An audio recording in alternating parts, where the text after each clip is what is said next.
has expressed ungovernable anger that the state-sponsored goons and are being overpowered by my private security personnel who are licensed gun holders.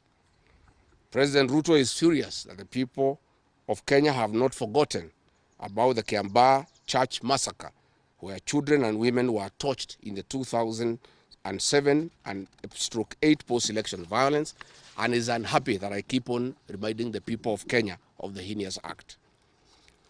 I want to say that although Kenyans forgive each other, they cannot forget this, and there is nothing the president can do about it. The president was also utterly livid that I exposed his grabbing of 5-acre piece of land inside Gong Forest, where he intends to put a private hotel. About my statement on post-election violence, this was a precautionary statement and not incitement. It is based on historical facts and past electoral experiences of 1992, 1997, and 2007 controversial elections, that we must have a free and fair election in 2027. It is my civic duty as a leader to remind IEBC, all agencies and institutions charged with election management, that they must deliver free, fair, verifiable, and credible election. I have heard the CS Interior and other pretenders to the throne claim that they will not allow political violence. I urge them to walk the talk. Since November 2024, political violence of great magnitude has been meted on me, my family, and my supporters. Not a single case has been prosecuted. For instance, on 28th November 2024, at a solemn funeral service in Limuru, Kiambu County, I was attacked by organized criminal gangs and a police escort. On 28th December 2024, in Shamata, Nyandarua, an inspector of police flanked by criminal gangs threw tear gas canisters at me.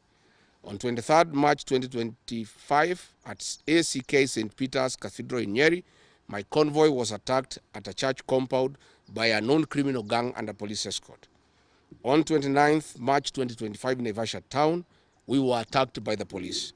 On 6th April 2025, at a church service in Mwik, PCA, hooded goons attacked us inside the church.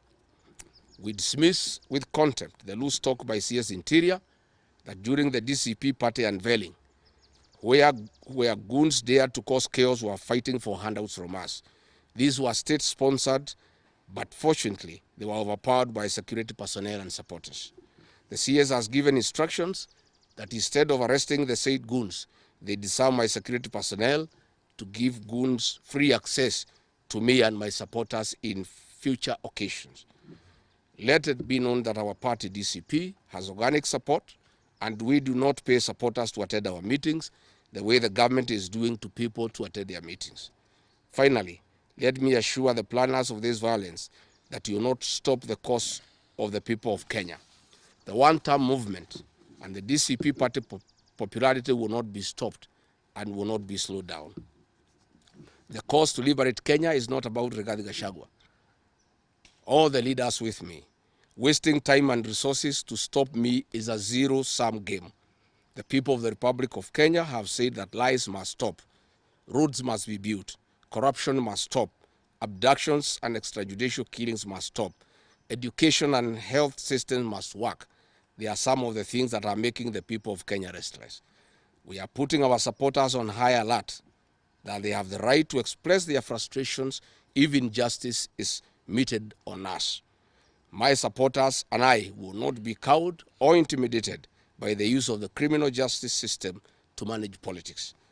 The drama of waylaying us on roads should be stopped. If the government knows that I've committed a crime known under the laws of Kenya and identified in the penal code, they know all my homes. And I'm here. They know my Wamanyoro home. They don't need to waylay me on the road. Let them just come here, and if we have committed a crime, they can come and arrest me and take whatever action that they want to take. That is the end of the statement. Iko swali? Yes. Yes.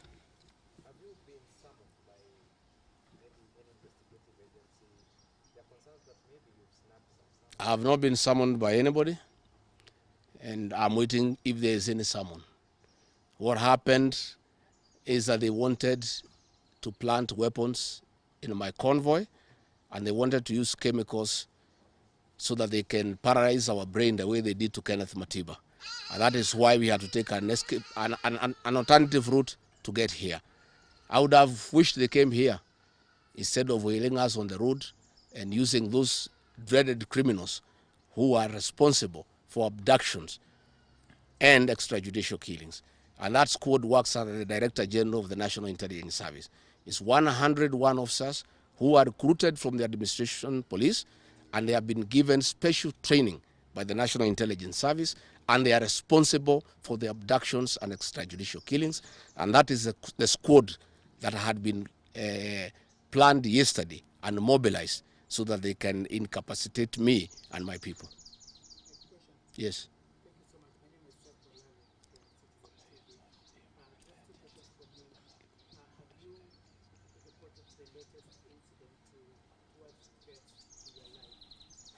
Report to who? These are the same people who want to kill me. How do you report to the people who are planning to poison your mind so that the brain can be paralyzed and then you become a vegetable?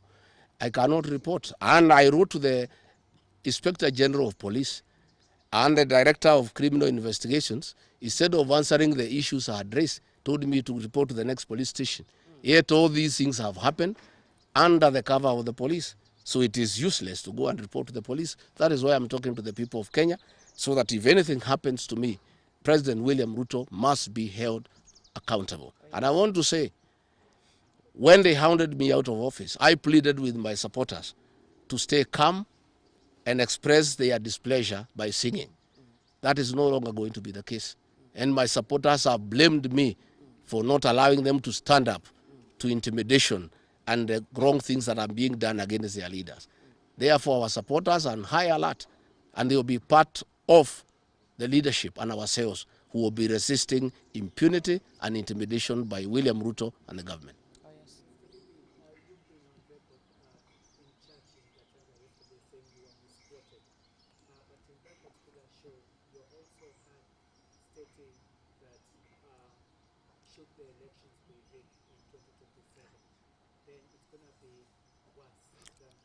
I didn't say I was misquoted. I said the interpretation is wrong. People are not interpreting what I said correctly. Mine is a cautionary statement. And history is very important. During the finance bill of 2024, I did caution President William Ruto and the cabinet that it will bring problems because I listened to the people of Kenya. When a member of parliament from Rift Valley says that even if the votes are not enough, they will know how to manufacture them. When another leader from Rift Valley say they can rule for 24 years. These are the things that have put the people of Kenya on notice, and people are speaking. And as a responsible leader, I must caution IBC that the people of Kenya are saying, please don't try. And we are saying we must draw parallels from history. And all I was saying is that that has happened before in 2007, and it is possible it can happen now. And I was asking IBC to be patriotic enough to make sure they don't put the country into a crisis. That is all I did. I did not ask anybody to cause violence. I did not say people will fight each other. I just said, let's be careful. This has happened before, and it was bad. And from the way people are speaking, it could be worse. That is all I said. Yes, Waweru.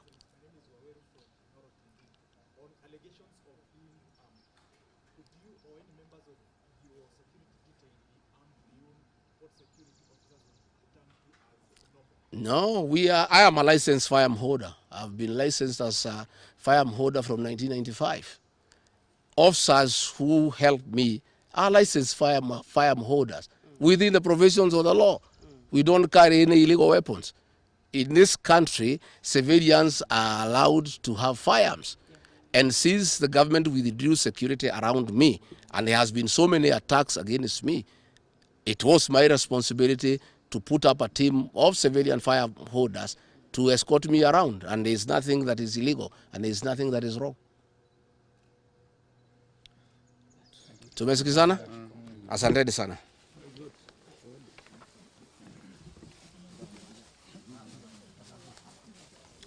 Barongo.